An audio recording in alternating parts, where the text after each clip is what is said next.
मिसबा भाई वैसे नहीं है, मिसबा भाई काफ़ी मिस कर रहे हैं। काशफ भाई आउटस्टैंडिंग शानदार माशाल्लाह बहुत ज़बरदस्त बना हुआ। बस जल्दी जी मियाँ साहब आज ਕਿਹੜੀ ਡਿਸ਼ ਬਣਾ ਰਹੇ ਹੋ? दोस्तों आज बना रहे हैं चिकन कोरमा।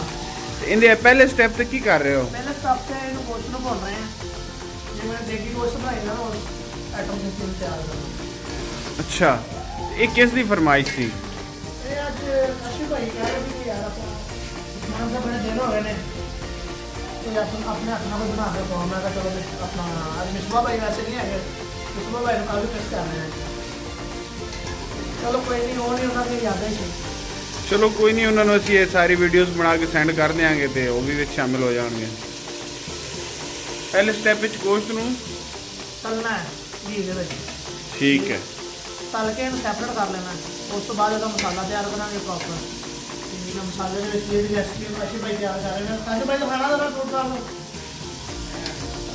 सारा देसी तरीके नाल इन्हों नेचुरल चीज़ां सारी इस्तेमाल कर रहे हैं, मतलब आर्टिफिशियल चीज़ कोई नहीं इस्तेमाल। ਗੁੱਡ ਹੋ ਜਾਏਗਾ ਫਿਰ। बस ये एक ब्रेड भी रेड़ा ना वो एक ਸਰ ਇਤਨਾ ਇੱਕ ਦੱਸ ਦਿਓ ਕਿ ਭੁੱਖ ਬਹੁਤ ਜ਼ਿਆਦਾ ਲੱਗੀ ਹੈ, ਕਦੋਂ ਤੱਕ ਤਿਆਰ ਹੋ ਜਾਏਗਾ?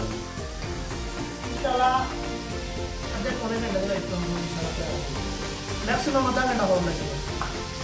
अगर तैयार हो गया तो चिकन मछली प्रॉपर कर दिया फ्राई।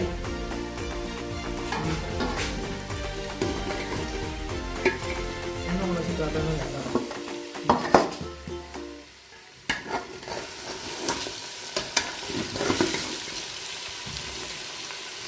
फ्राई। ਅੱਛਾ ਜੀ ਇਹ ਫਰਾਈ ਹੋ ਗਿਆ।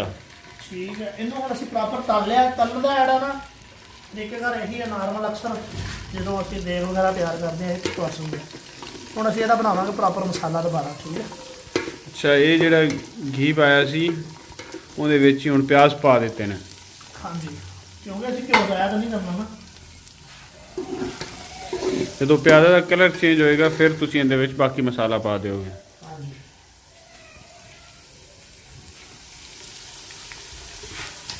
जी मियाँ साहब नूर साहब मसाला तैयार हो गया। ठीक है, अच्छा हम असी ऐसा गोश्त असी किया रोस्ट किया जी, इन्हों असी दोबारा ना फ्राई किया, इन्हों असी दोबारा ਇਹਦੇ ਵਿੱਚ सही हो गया। ठीक है, इन ਹੁਣ गोश्त ਨੂੰ ਇਹਦੇ ਵਿੱਚ कितनी देर पकाओगे? ਇਹਨੂੰ ਕੰਮ ਕਰਾਂਗੇ 15 ਤੋਂ 20 ਮਿੰਟ। फिर उस तो बाद ਉਸ ਤੋਂ ਬਾਅਦ ਇਹਦੇ ਵਿੱਚ ਬਸ ਚੈੱਕ ਕਰਨਾ ਜਿੰਦਨ ਤਿਆਰ ਹੋ ਗਿਆ, ਗੋਸ਼ਤ ਖਾਣ ਦੇ ਕਾਬਿਲ ਹੋ ਗਿਆ, ਇਹਨੂੰ ਉਤਾਰ ਲੈਣਾ।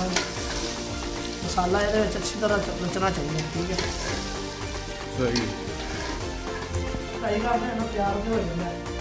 ਇਹਨੂੰ ਪਕਾਉਣ ਵਾਸਤੇ ਮਸਾਲੇ ਦੇ ਵਿੱਚ ਰਚਣ ਵਾਸਤੇ ਟਾਈਮ ਉਹਦੇ ਵਾਸਤੇ ਹੁਣ ਅਸੀਂ ਕਮ ਤੋਂ 15 ਤੋਂ 20 ਮਿੰਟ ਲਾਵਾਂਗੇ। ਉਸ ਤੋਂ ਬਾਅਦ ਸਾਡਾ ਚਿਕਨ ਕੋਰਮਾ ਤਿਆਰ ਹੋ ਜਾਏਗਾ। सही ਇਹਦੇ ਵਿੱਚ ਹਲੇ ਪਾਣੀ ਵੀ ਪਾਓਗੇ?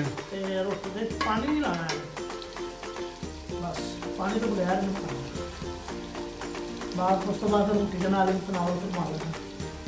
जी मियाँ साहब ਅਲਹਮਦੁਲਿਲਾ ਸਭ ਤਿਆਰ ਹੋ ਗਿਆ।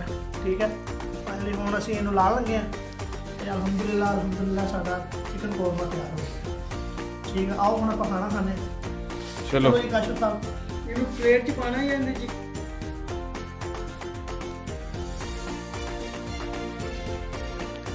हाँ जी नूर भाई मियाँ साहब मज़ा आ गया, वाकई मज़ा आ गया। बहुत सुना रहे।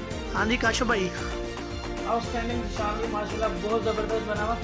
बस जल्दी से शुरू। हाँ जी फरहान भाई चलो जी, मिसबा भाई ਨੂੰ ਬੜਾ ਮਿਸ ਕਰ ਰਹੇ ਅਸੀਂ। मियाँ साहब ड्यूटी पे ने। चलो कोई नहीं, नेक्स्ट टाइम सही।